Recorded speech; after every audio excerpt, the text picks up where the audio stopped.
فليتفضل مشكورا. إلى حضرته وشفاعة رسول الله صلى الله عليه وسلم. الفاتحة.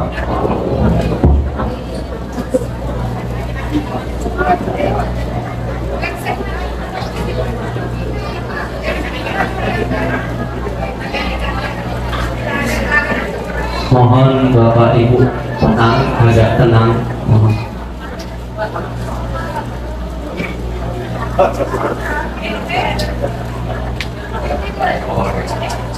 Assalamualaikum warahmatullahi wabarakatuh. Bismillahirrahmanirrahim. Tabarakalladzi nazzala al-furqana ala 'abdihi liyakuna lil 'alamina nadhira. Allahumma shalli wa sallim ala nabiyyina wa rasulina Muhammad wa ala alihi wa sahbihi asma'in nama ba'du. Yang sangat kita hormati Ketua PCI NU Cabang Arab Saudi Bapak Imron Masudi, Bapak Ekdin Konjen, Bapak Syafaat Khofur, semua teman-teman NU, Fatayat Muslimat yang saya hormati. Ini acara ngaji apa? Saya tidak tahu ini. Ini penguatan tauhid apa penguatan nasib? Enak ngaji mana ini?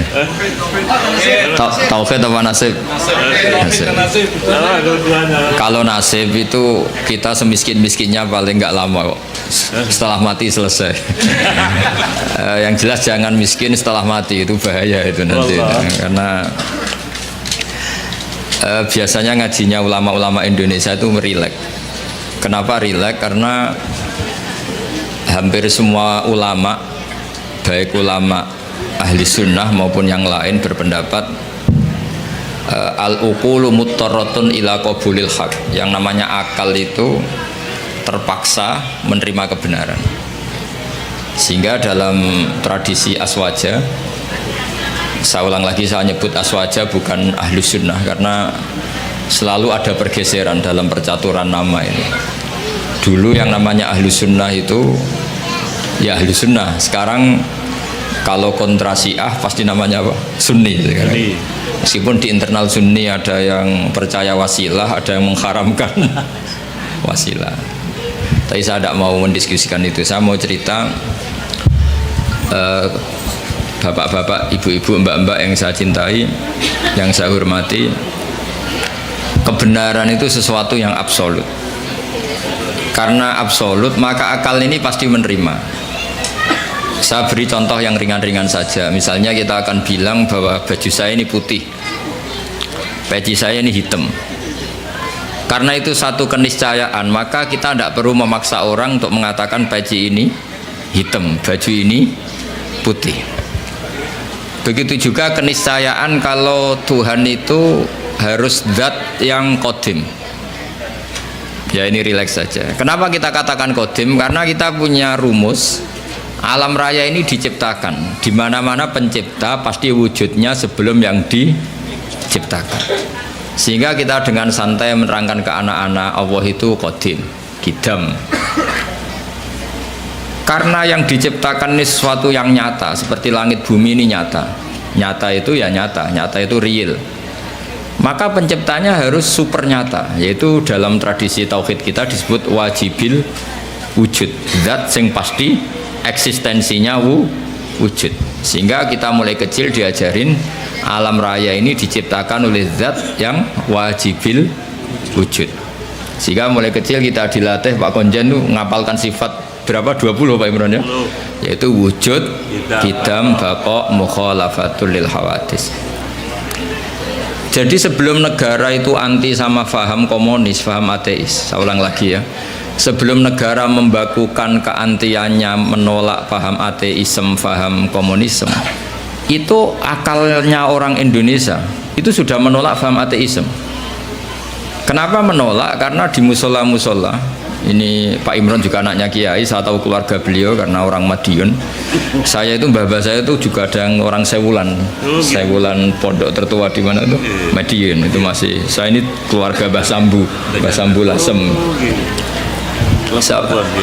Ya, saya ulang lagi ya. Jadi sebelum negara itu anti faham ateisme, itu satu faham orang itu anti Tuhan, bahwa alam raya ini tanpa butuh Tuhan.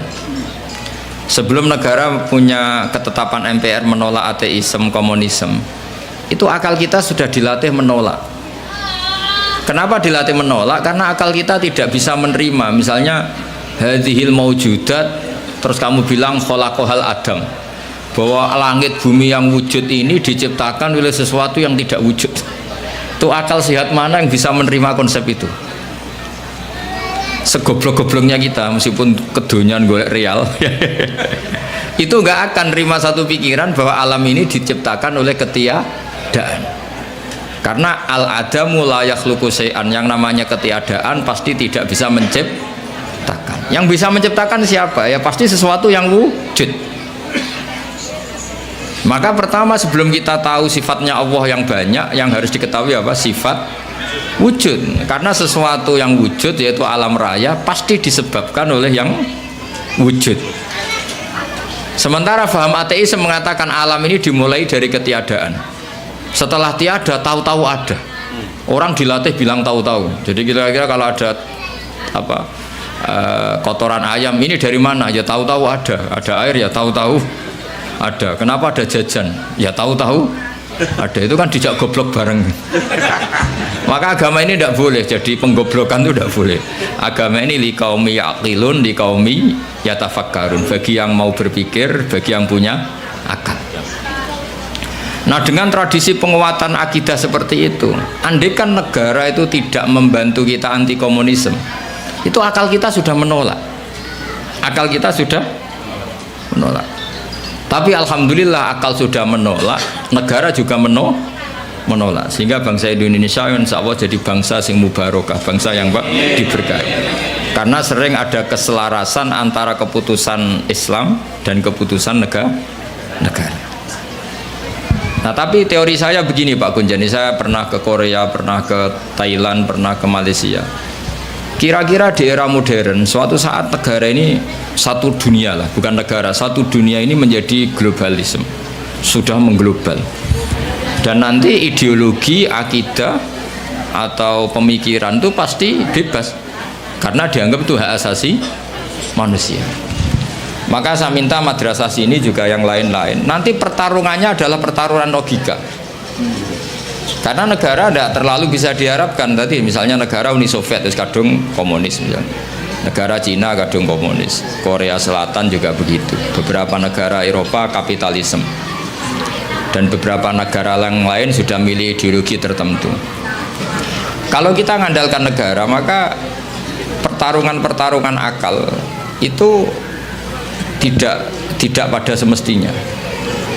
Tapi kalau kita mengandalkan al-barohin wal hujjat, itu adalah logika yang disebut oleh Allah qul falillahil hujjatul baligho. Itu maka Islam itu akan nyaman. Saya beri contoh begini, misalnya kita ngajar di Eropa atau di Amerika, kita bandingkan saja, kamu milih Tuhan yang sebelum ada alam raya ini atau Tuhan yang sudah lahir di bumi. Mesti akal sehat mengatakan milih Tuhan yang ada sebelum langit dan bumi. Karena kalau Tuhan yang lahir di bumi, logikanya sama buminya dulu buminya. Bagaimana dia tahu-tahu jadi Tuhan, lahirnya saja dulu buminya. Jadi kita mensyarahkan bingung. Tuhan lahir di bumi, berarti bumi dituhani oleh Tuhan baru. Itu gak ketemu secara akal. Sehingga Allah itu sering kalau ingin menafikan itu mentidak Tuhankan yang tidak Tuhan, ya. Menafikan itu apa?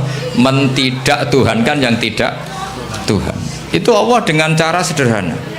Sederhana itu mudah.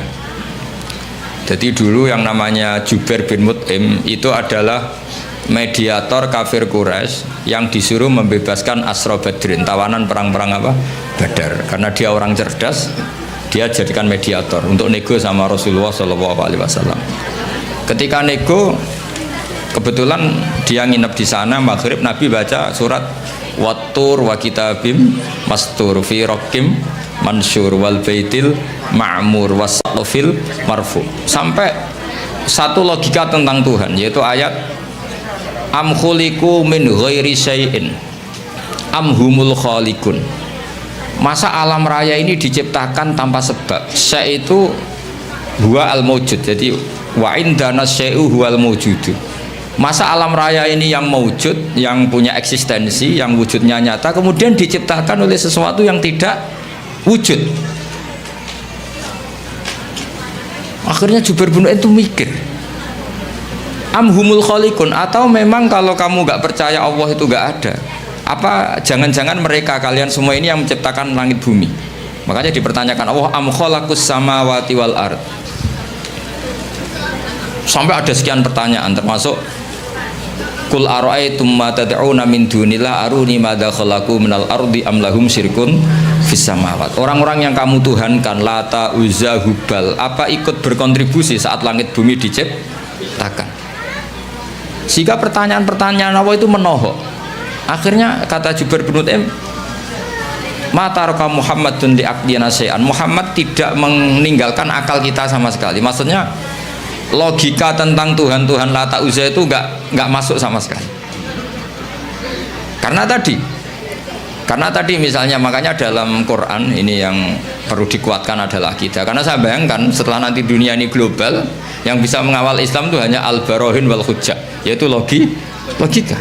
Karena negara pasti punya sistem, misalnya di luar Indonesia atau di luar Timur Tengah, pasti sistemnya kalau nggak ateisme ya kapitalisme. Maka kata Imam Nawawi, Syekh Nawawi, kebanggaan kita, karena beliau orang Banten tapi hidup di Mekah sampai bergelar Sayyidu Ulama'il Hijaz. Itu setiap menafsirkan fa inna hisbawahi humul ghalibun, sampai lihat di semua ayat yang di situ diterangkan pasti logika Islam itu menang. Itu diterangkan kata beliau, ai bil hujat wal barohin amma bisaulah fala, katanya. Kemenangan Islam itu pasti dengan argumentasi ilmiah. Kalau soal kekuasaan itu tidak mesti. Kita tahu Rasulullah pernah kalah di perang Uhud, dan itu Allah dengan enteng ya, dengan santai ngendikan watilkal ayam nudawiluha bainan nas. Kalau perang itu pertarungan fisik antar manusia, sehingga bisa saja Rasulullah yang hak kadang-kadang kalah, yaitu kayak di perang Uhud.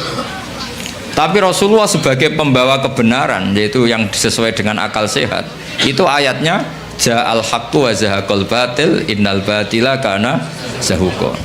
Jadi misalnya ini, saya beri contoh, Zaid sama Umar misalnya, kata Umar 1 tambah 1 itu 2, kata Zaid 3. Mungkin dalam pertarungan yang bilang 2 itu kalah, mati. Tapi dalam logika 1 tambah 1 2 itu akan menang selamanya lama, karena 1 tambah 1 3 itu sesuatu yang batil atau yang mukhal. Fir'aun bisa jadi Tuhan saat dia kuasa. Musa terdesak karena dia seorang raja. Semua orang Mesir dipaksa menuhankan Fir'aun. Fir'aun bisa menang. Buktinya beberapa orang yang tidak mengakui Fir'aun Tuhan mati terbunuh. Berarti Fir'aun menang sebagai raja dia, tapi tidak akan menang sebagai logika. Karena logika manapun menolak ketuhanan Fir'aun.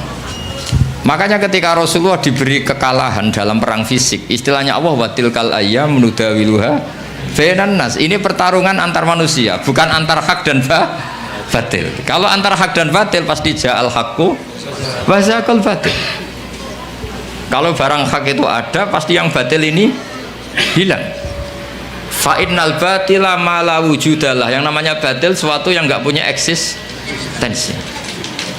Makanya sebagian Quran mengistilahkan qul ja'al haqqu wa ma yubdi'ul batil wa ma yu'id. Sesuatu yang batil itu bermula saja nggak pernah. Yubdi itu maknanya bermula saja tidak pernah, apalagi bereksistensi. Bermula saja tidak pernah. Pernah nggak 1 ditambah 1 jadi 7? Kan enggak kan? Bermula saja enggak, apalagi mempertahankan apa? Eksistensinya. Jadi kira-kira Fir'aun ya tidak pernah Tuhan, Namrud ya tidak pernah Tuhan, begitu juga yang dipertuhankan selain Allah selamanya nggak pernah sebagai Tuhan. Karena apa? Yang dikatakan Tuhan adalah zat yang paling punya pengaruh pada alam raya ini, tentu harus bersifat qadim.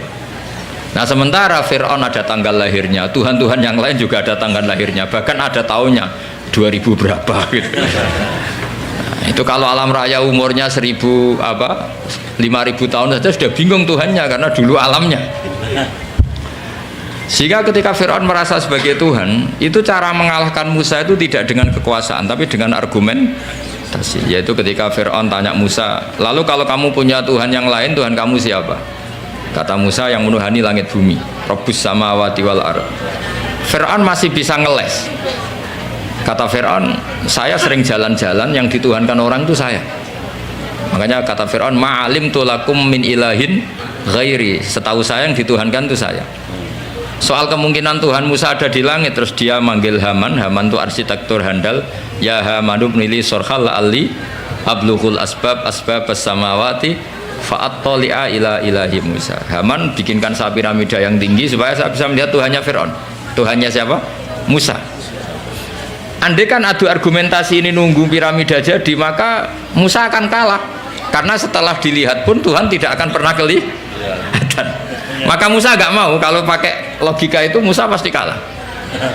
Tapi Musa pakai logika sederhana yang Fir'aun itu terperanjat dan menjadikan orang sekeliling Fir'aun menjadi mukmin, yaitu dengan logika Rabbukum wa Rabbu abaikumul awwalin, yang menuhani nenek moyang kamu. Itu kaget Fir'aun.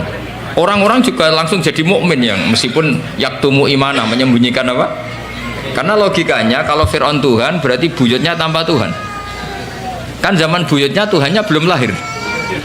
Berarti ini ada makhlukun yataqaddamu khaliqan, ada makhluk mendahului Tuhan. Sehingga orang-orang terus mikir, oh, Fir'aun geblek tenan, pangeran udah mbah di buyut.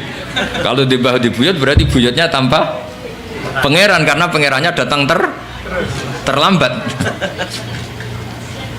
Ya kan, Fir'aun kan punya bin. Terus sementara dia yang Tuhan, bapaknya enggak Tuhan, mbahnya enggak Tuhan, buyut-buyutnya. Berarti Tuhan, anak cucu tidak Tuhan. Logika itu tidak masuk.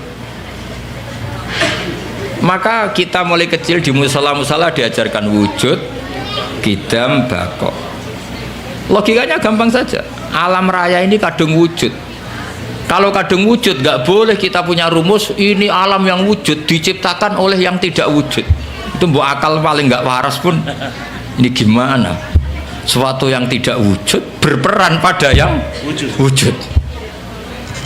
Pasti nggak masuk akal. Makanya kata Ibnu Hajar al-Asqalani, penyarah kitab Bukhari, yaitu disebut kitab apa? Fathul Bari Bisyarhil Bukhari. Itu beliau ngendikan salasun mangkunna fihi wajada halawatal iman. 3 hal ini kalau kamu tahu, kamu merasakan, akan menemukan manisnya iman. Itu kata Syekh Ibnu Hajar al-Asqalani, ngendikannya begini, wa hadza huwa al-musamma bil iltizat al-aqli. Saya masih ingat, ini yang dinamakan kenyamanan secara berpikir. Jadi halawatal iman menurut beliau adalah orang yang sampai ke rutbatul iman, ke derajat iman karena kekuatan berpikir. Misalnya begini, kamu bisa tidur gak kira-kira kalau dipaksa oleh satu ideologi yang jadi Tuhan tuh Fir'aun. Dia lahir di bumi, punya bapak, mbah-mbahnya gak Tuhan. Yang mulai Tuhan ya Fir'aun itu. Karena dia Tuhan, maka dia pencipta mbah-mbahnya. Padahal dia datang terlambat. Itu otak kamu paksa nerima itu tuh gak bisa nerima. Karena aneh, Tuhan kok datang terlambat. Fir'aun itu Tuhan, tapi lahirnya sama wujudnya dulu bumi yang dituhani. Mesti kamu kan balik loh, podo-podo pangeran atau bumi ini tidak Fir'aun kan gitu. Nah, beda dengan akidah Islam. Akidah Islam itu yang membuat kita bisa tidur nyaman, merasakan halawatal iman, karena alam raya ini diciptakan oleh zat yang lebih dulu ketimbang alam raya ini. Zat ini karena pencipta bersifat super, terus oleh ulama disebut wajibil wujud. Karena pencipta datangnya harus lebih awal timbang yang diciptakan, sehingga zat ini berstatus qadim atau al-awwal. Karena dia pencipta maka dia superior, karena superior tidak terkalahkan, maka zat ini bersifat baqo, wujud, qidam, baqo. Karena zat ini super maka nggak boleh ada kembarannya.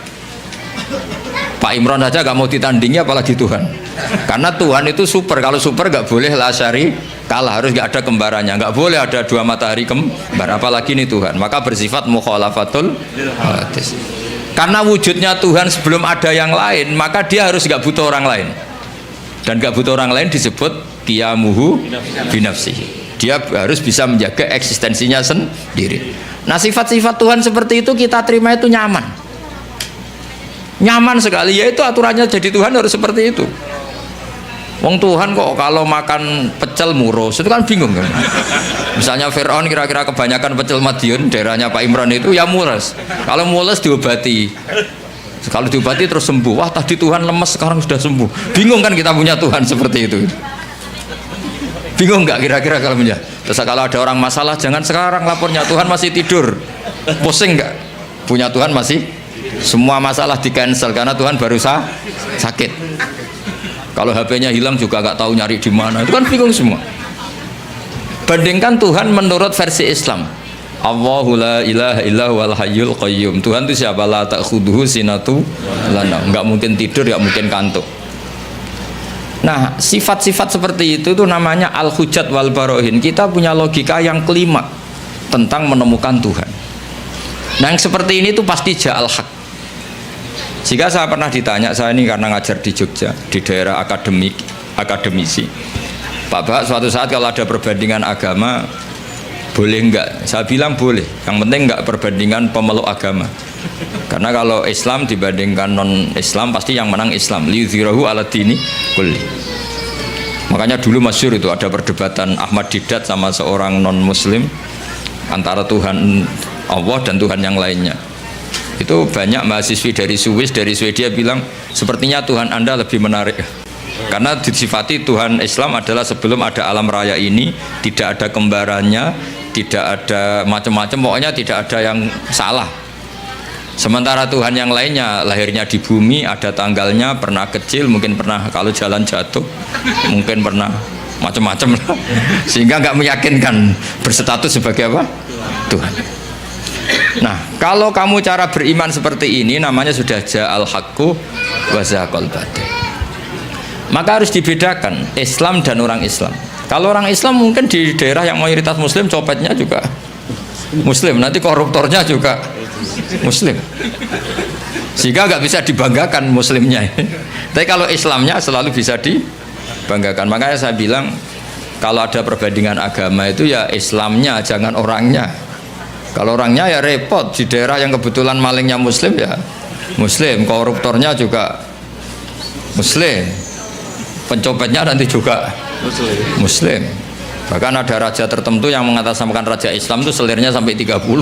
Mana ada Islam menghalalkan sampai 30. Tapi itu kan orang Islam, bukan aturan Islam.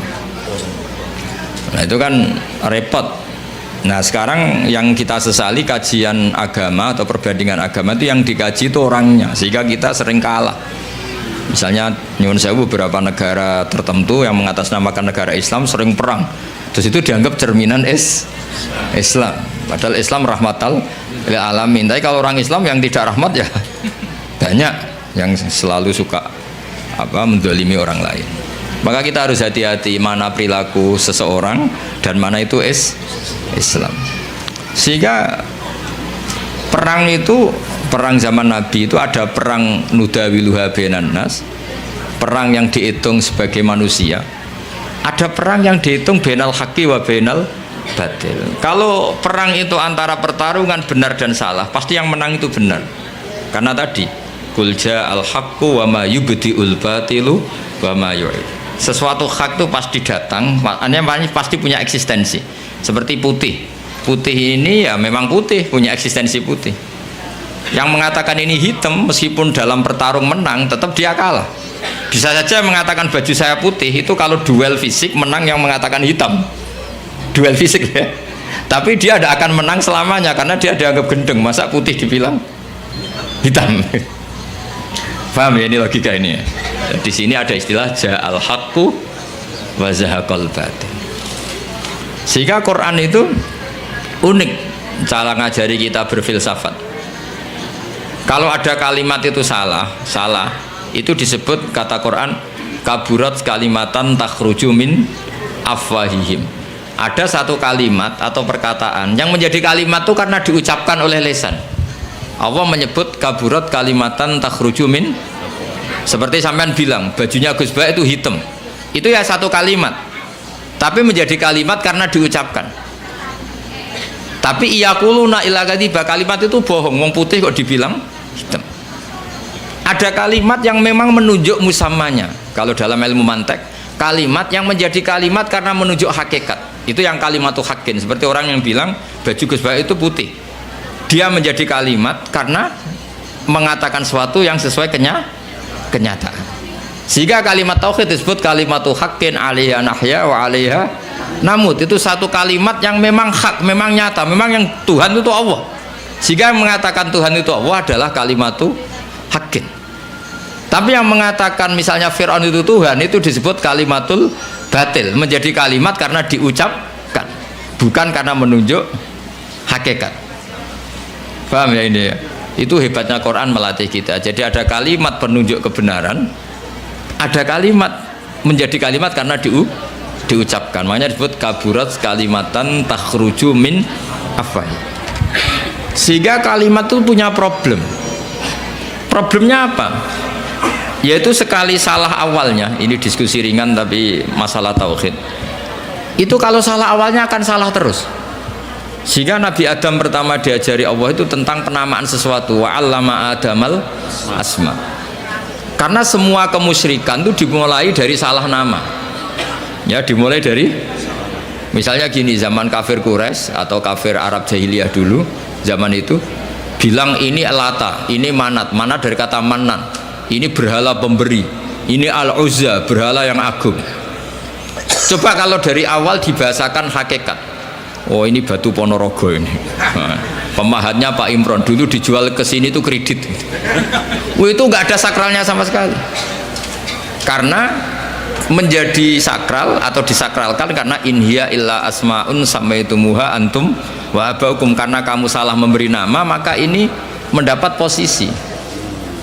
Jadi ini dikatakan Al-Manan pemberi, Al-Manat, Al-Uzza yang agung. Coba kalau dari awal berhala itu dikatakan apa? Wah, ini batu pahatannya siapa ya, harganya berapa ya? Kan sudah ada kepikiran menuhankan. Terus ketahanannya sampai kapan ya kalau sering kena hujan, kena panas? Wah, itu kan nggak keren sama sekali. Tapi gara-gara salah nama, awas tuh nak mbok pisau kualat. Kalau tidak kamu mandikan kualat, kalau tidak kamu sembah kualat. Terus ada teror-teror ini, terus akan-akan ini Tuhan. Maka semua kesalahan manusia itu dimulai dari salah memberi nama. Makanya Mbah Mun tuh gak suka kalau ada nama salah itu. Termasuk beliau ngeritik wong Jawa nak digawe jenenge ewoh. Ewoh itu kan ribet. Mulane akhirnya ribet tenan wong darane apa? Darane apa? Ewoh. Ewoh itu maknane repot. Makanya ulama dulu itu kalau guyon itu mau lucu-lucunan tok. Imam Syafi'i itu pernah dikasih tahu orang yang tadi nyucup jenengan, yang sama jenengan dohirnya takdim, itu setelah keluar dari jenengan ngerasani jenengan, berarti dia munafik. Tapi jawab Imam Syafi'i itu lucu, enggak apa-apa. Kenapa? Berarti saya wibawa, ngomong di depan saya agak berani gitu. Jadi dianggap enteng saja. Jadi, itu Imam Syafi'i. Diceritain ini itu sekian orang tetangga kamu itu gak seneng kamu, itu gimana kamu Imam Syafi'i? Baguslah kalau gak seneng saya. Kenapa? Oh, nak seneng malah utang katanya. Masyhur itu makalah Imam Syafi'i. Waman asa ilaika faqat atlaqaka. Orang yang berburuk sama kamu itu artinya membebaskan kamu. Coba orang yang gak seneng kamu pernah gak pinjam mobil? Gak pernah kan? Utang duit? Gak pernah. Justru yang seneng-seneng itu yang tuh kadang-kadang pinjem. Jadi Imam Syafi'i itu nanggapi dunia itu enteng saja. Karena dia tahu bahasa yang benar itu tahu. Jadi enteng. Ulama dulu itu gampang. Ada seorang ulama dulu dia kaya, temannya banyak, ketika miskin jadi tukang panggul pasar, temannya tidak ada yang main ke situ. Diprovokasi sama temannya, sudah kamu miskin nggak ada yang jenguk, berarti kamu dilupakan teman-teman kamu. Jawabnya apa? Baguslah kalau teman saya lupa saya. Kenapa? Kalau mereka ingat terus melihat saya jadi tukang panggul pasar, betapa malunya saya. Baguslah kalau lupa, jadi miskin saya nggak jadi tontonan. Jadi ulama dulu tuh segampang itu. Karena ilmunya banyak, jadi kan melihat fakta itu gampang saja. Ada pembantunya Abu Yazid Al-Bustami itu dikasih uang kira-kira mungkin ya 20 real itu, suruh beli daging, ternyata dagingnya harganya 50 real. Ini nggak cukup, daging naik mahal, maka uang ini nggak cukup. Jawabnya Abdul Qasim Al-Junaidi, Abu Yazid, arkhisu bitarki. Jadi arkhisu bitarki. Ya bikin murah saja. Loh 20 aja gak cukup, oh dibikin murah. Ya menjadi mahal karena kamu ingin beli. Kalau gak ingin beli kan tidak mahal. Ya sudah gak usah beli. Jadi ulama dulu itu enteng sekali. Makanya banyak ulama dulu itu punya istri cerewet, judes tetap jadi wali. Karena kalau istrinya judes itu katanya dia, wah ini tambang pahala. Karena mensabari orang judes itu ibadah. Maka bilang istrinya, monggo teruskan. Nah selama ini kan enggak, kalau istri kita judes kita bilang, wah ini kita lelaki kok dimarahin istri, harga diri kita dimana? Itu berpikir yang salah. Ini tambang pahala. Tambang apa? Dan kalau judes itu bagus. Kalau rukun malah minta belanja, malah mahal itu. Coba kalau sedang mesra itu mintanya istri apa? Belanja kan? Murah mana? Pas marah sama pas rukun? Biayanya itu. Murah mana? Pas neng-nengan sama pas harmonis? Mahal mana? Mahal pas harmonis. Maka anggap saja gitu, pas neng-nengan alhamdulillah ini jeda. Meskipun dimarahi terus lama-lama jantungan mati. Jadi mau saya cerita, jadi ulama dulu itu gampang sekali. Karena sekali sesuatu itu salah nama, itu bahaya. Makanya pertama Nabi Adam diajari wa 'allama Adamal asma. Maka alhamdulillah kita dari awal mengatakan bumi ini makhluk diciptakan, manusia juga makhluk diciptakan. Sehingga status kita, andaikan kita dari awal mengatakan Fir'aun makhluk, Nabi Isa juga makhluk, mungkin nggak menuhankan orang yang berstatus makhluk. Tapi kita kadang nggak mengatakan manusia itu manusia super, yang seakan-akan hidupnya nggak butuh orang lain.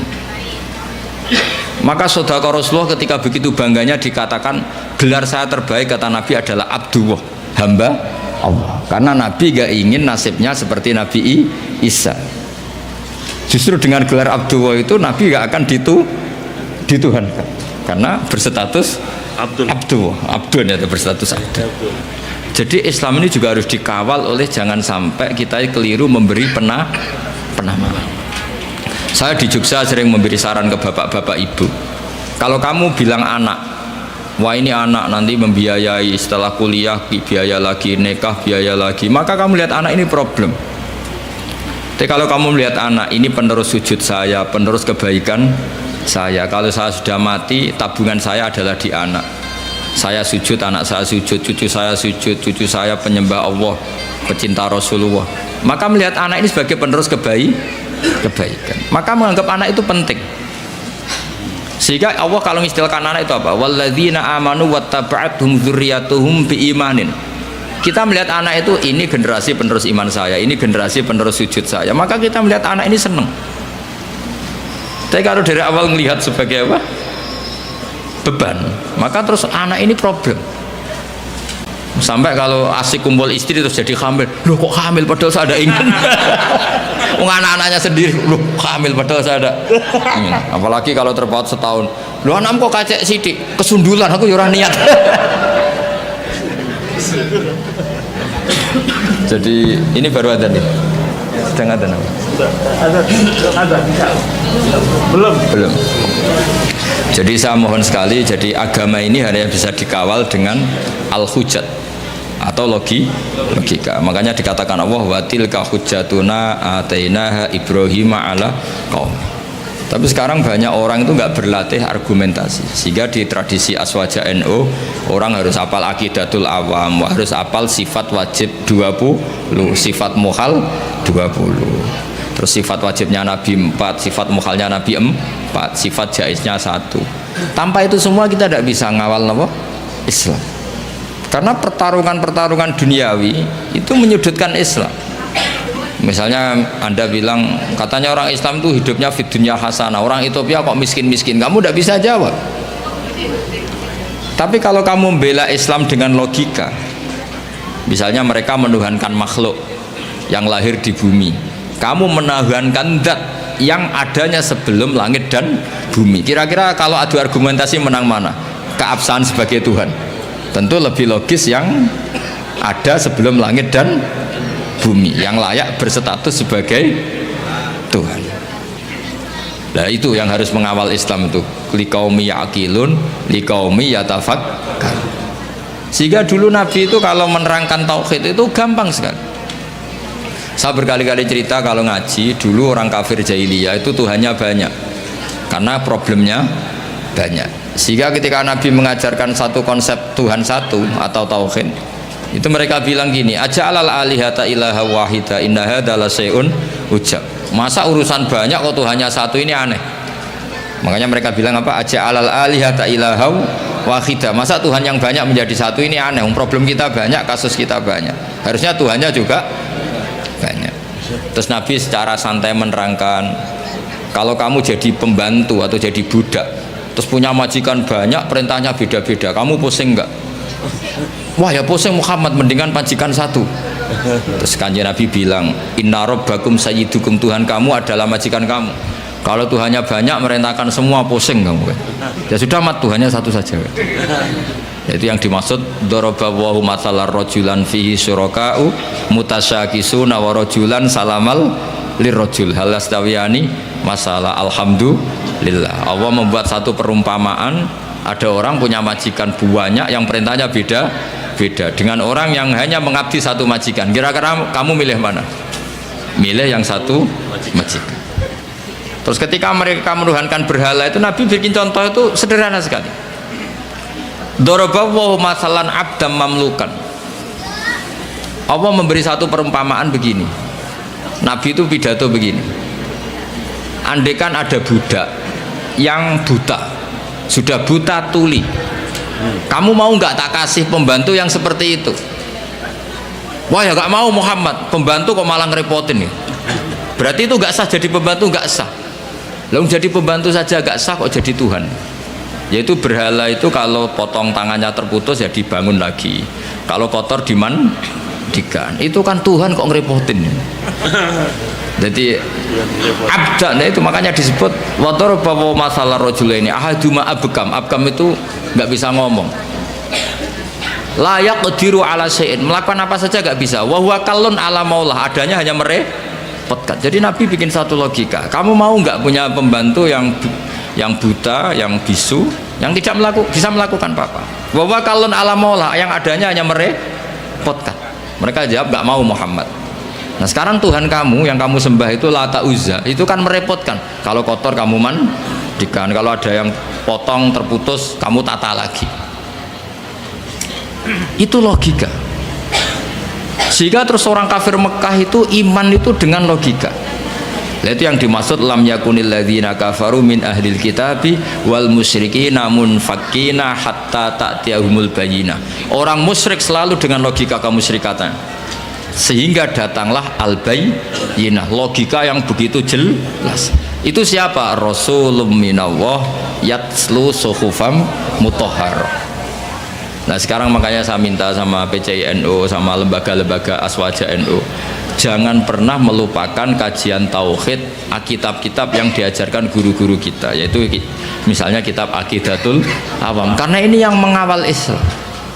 Saya pernah di PCI NU Korea, itu mereka tauhidnya mantap, melihat ateis itu kayak melihat kebodohan.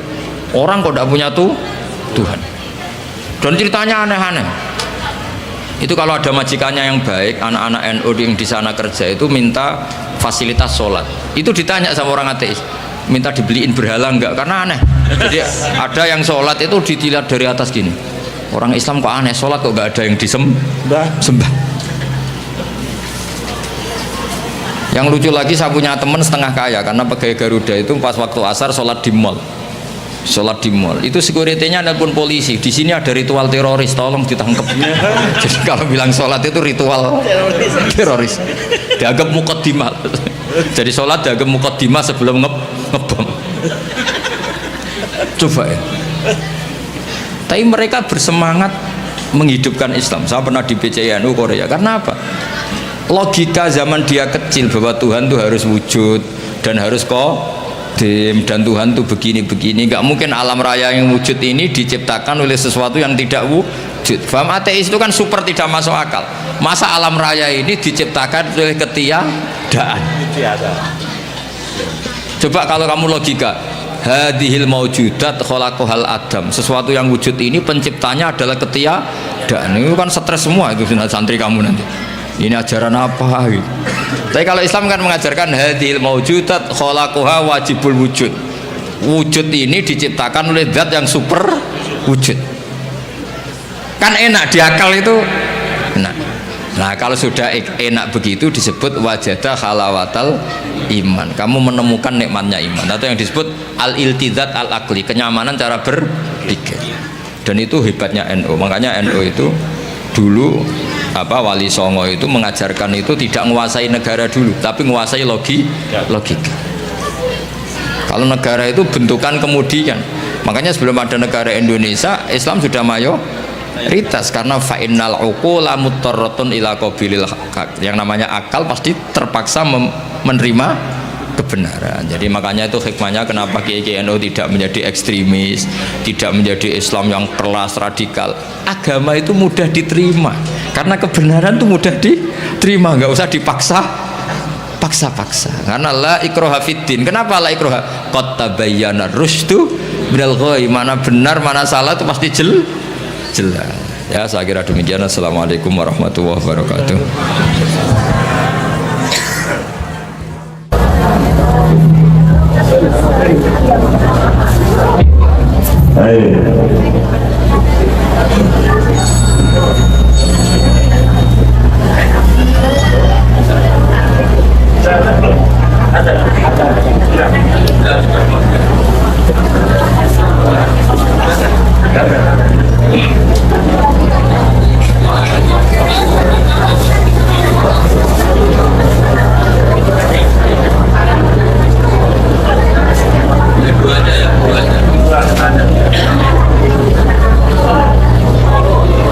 Baik Bapak Ibu para hadirin yang dirahmati Allah Subhanahu wa taala.